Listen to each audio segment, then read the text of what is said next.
In life, there's only a few guarantees. Number 1, the sun will always rise. Number 2, you'll forever pay taxes to the day that you die. And number 3, PvP MMOs are never popular or successful. Well, that's what I used to think, and then I discovered Albion Online.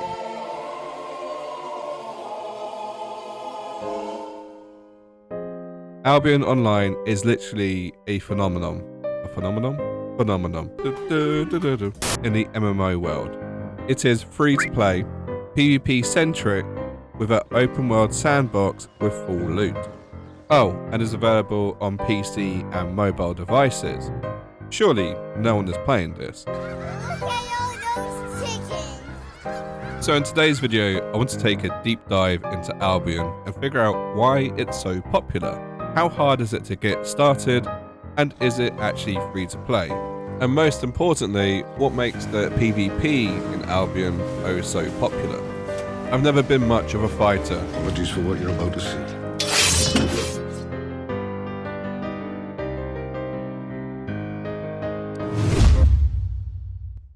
So before we get started, I think it's worth mentioning that this is a sponsored video, and you might be wondering, who are today's sponsor? Well, it is of course Albion Online. And I know what you're thinking, doesn't this compromise the integrity of this channel, this video? Well, no, not really.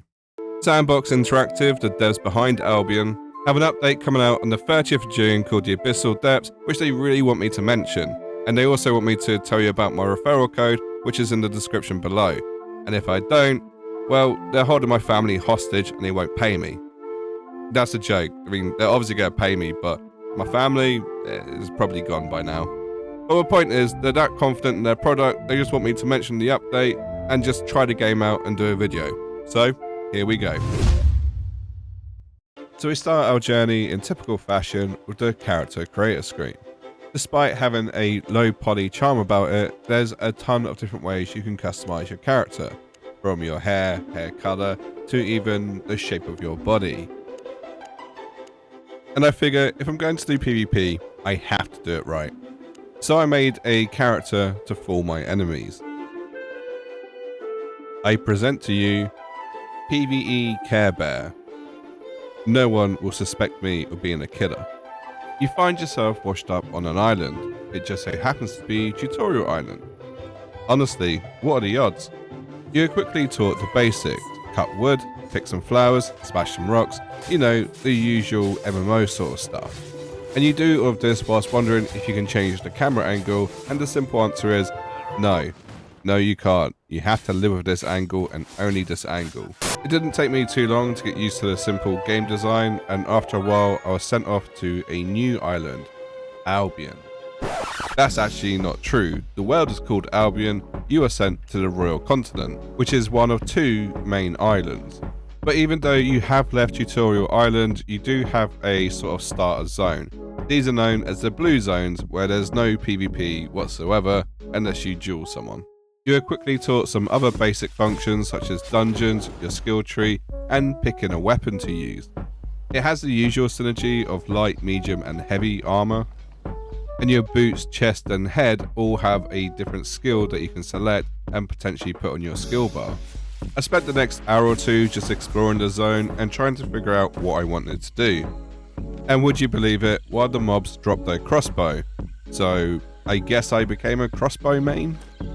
After completing a few tutorial quests, I felt comfortable enough to hit up the main capital city, and that's truly when the game started to open up.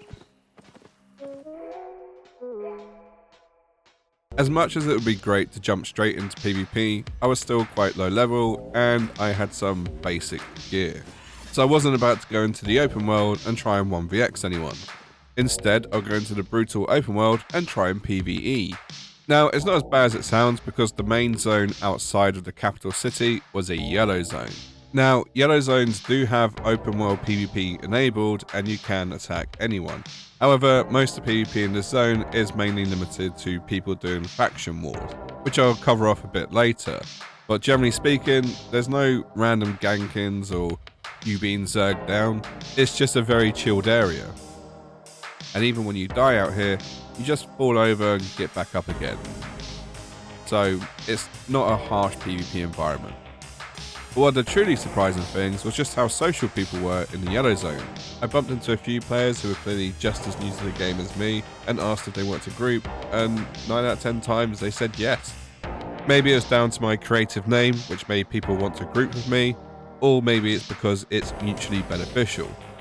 Either way, it was a pleasant experience and I made some friends. I mean, imagine being social in an MMO. I did attempt the most PvE endgame thing ever, and that was housing. Well, it wasn't technically housing. You buy an island, you build a house, and you can grow crops. This, however, is quite expensive, and I think in the long run it probably will pay off, but essentially it's a big time sink, and yeah, it's a bit of a strange one to have in a hardcore PvP game.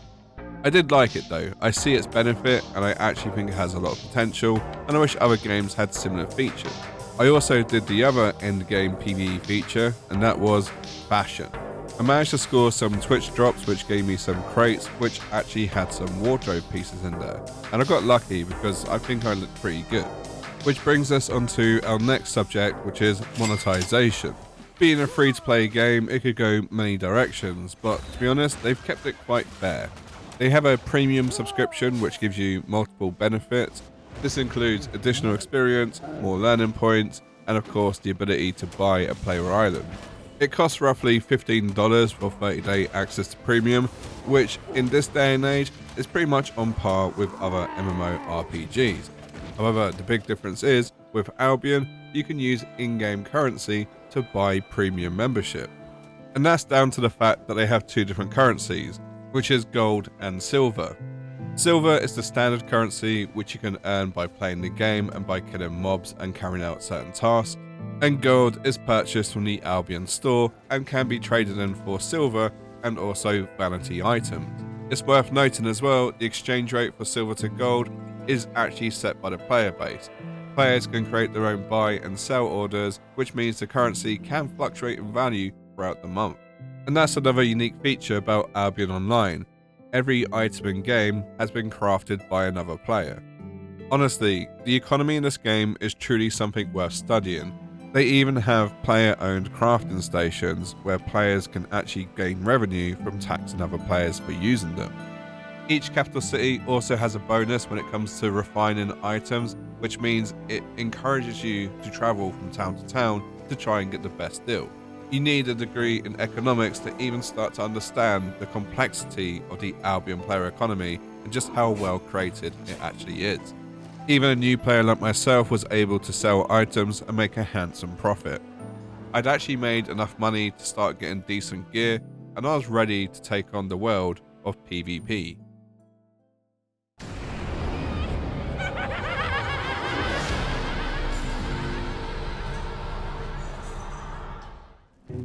As I said before, I'm not going to make out I'm some sort of MMO PvP Chad. That's just not me. But I do enjoy partaking in a little bit of player versus player. And sometimes it happens without me even realizing it. For instance, look at me killing what I thought was an NPC. Little did I know that in the Mist Zone, Albion actually hides the player name. So Mysterious Stranger was actually another human being. Although now he's a human dying. Good joke. But anyway, what you witnessed here was my first confirmed PvP kill.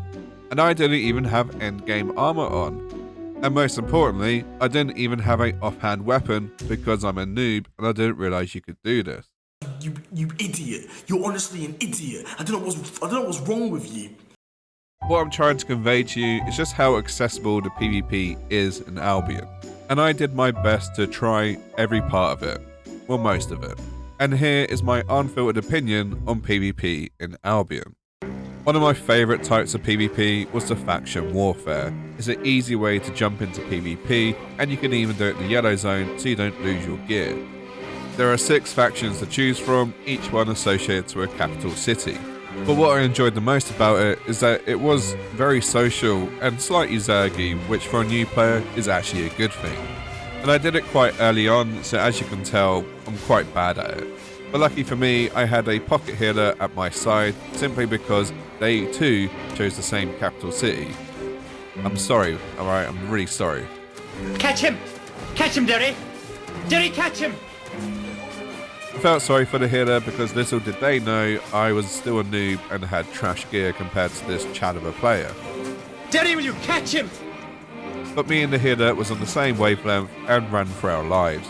Once I healed up though, I went back with full confidence and found out just exactly why I need to Zerg. It turns out I'm not so hot unless I have a pocket healer. I respawned back at a close by fort and ran back to Zerg down my foe. And you know what? I felt kind of bad because he knew his end was coming. And he actually just gave me the kill, so fair play, mate. I mean, I would have just run away. I found some other faction members to Zerg with, and we went round and captured some forts, and I have to say, it really filled that hole which I've had for a while, which is like the lack of PvP-ness in my life. I could definitely see faction warfare being a lot of fun in the red zone, I just sadly didn't have a group to play with.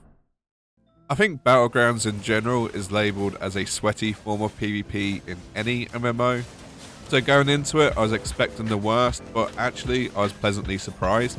The good thing is there's a minimum gear score to actually be able to play Battlegrounds, so you're not going to have complete noobs entering, in theory. But if you are into sweaty PvP, don't worry, because they do have the Crystal League, which is basically the ranked version of Battlegrounds, and you can earn better rewards from doing it. Played a couple of games and I feel like I did okay. I don't think I did badly. I got kills, which was the main thing. You can tell some people had some really well thought out builds, and then there was me who was just like, ooh, crossbow go bang. So I do recommend you check out some guides before trying Battlegrounds. And as for the matchmaking, it seemed kind of balanced. It felt like we were evenly matched for the most part. It did have that typical Battlegrounds culture of whilst you wait for a game, you duel. So I got a few duels in, and honestly, I was fucking tragic. I came close to killing people, but I don't know, 1v1, I just wasn't that great. It's also worth noting, you do have the ability to stake money on duels, so be careful when accepting them. You don't want to lose everything because you're just happily clicking away. I know some people see duels as sweaty, but honestly, it's a great way to learn how to play. The only way to become a Grandmaster in chess is to face other Grandmasters, and I feel like it's probably the same for Albion. Plus, it's less tragic if you die in a duel than, say, I don't know, somewhere which is full loot.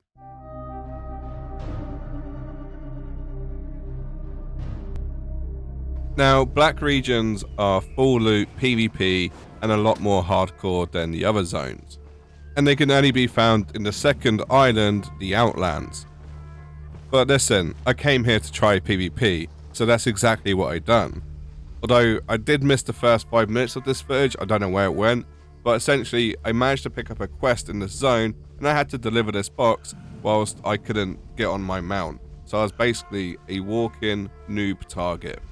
And I have to say, it was fucking terrifying. I mean, I've never felt so nervous in my life. Okay, that's probably a slight exaggeration, but still, the area is notorious for gankers, huge guilds, and just basically a sure way fire to lose all your stuff.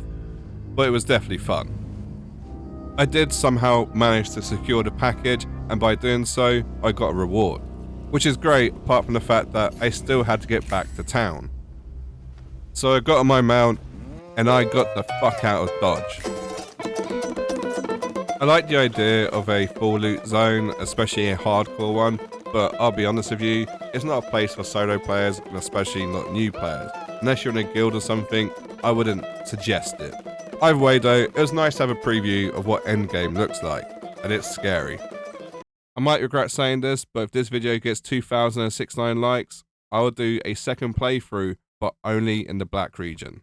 Despite putting over 20 hours into Albion, I still only felt like I scratched the surface of PvP.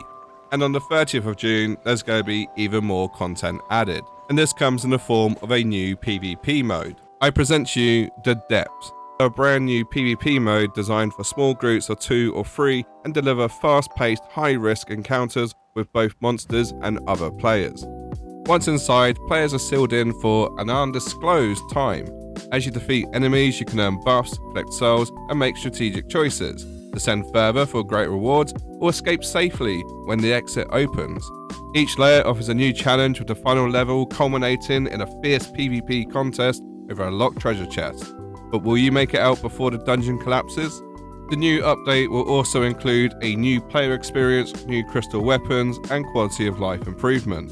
So if you want to check out Albion for yourself, it's free to play on multiple devices. Click on my referral link below, and yeah, just enjoy. So is the PvP as brutal as they say in Albion Online?